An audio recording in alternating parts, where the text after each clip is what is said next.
Səni qəlbimə gizləmişəm, başqasını sevməmişəm və xəyanət etməmişəm. Amma sən ürəyimlə oynamısan, ağır olsa da duymalısan, mənim ən böyük yanlışımsan. Ağlama, ürək o buna layiq deyil, inan. Tərk edən sonunda peşman olur hər zaman. O sənə yaşatdıqlarını özü yaşamadan, ruhunu alıp gedən deyildir bu dünyadan.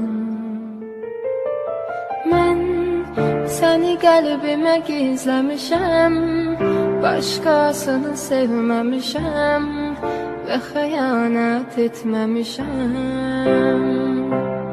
Amma sən ürəyimlə oynamısan, ağır olsa da duymalısan, mənim ən böyük yanlışımsan. Ağlama, ürək o buna layiq deyil, inan. Tərk edən sonunda peşman olur hər zaman.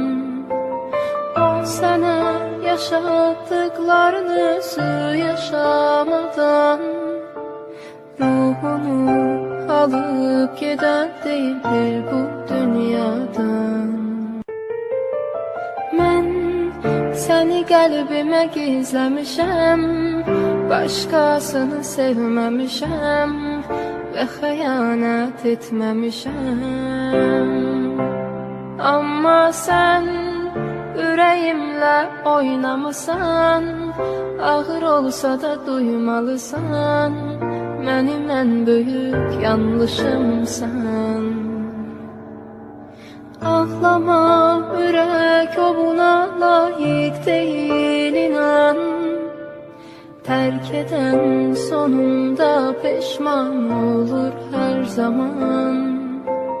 O sənə yaşatdıqlarını özü yaşamadan, ruhunu alıp gedən deyildir bu dünyadan. Mən səni qəlbimə gizləmişəm, başqasını sevməmişəm və xəyanət etməmişəm. Amma sən ürəyimlə oynamısan, ağır olsa da duymalısan, mənim ən böyük yanlışımsan.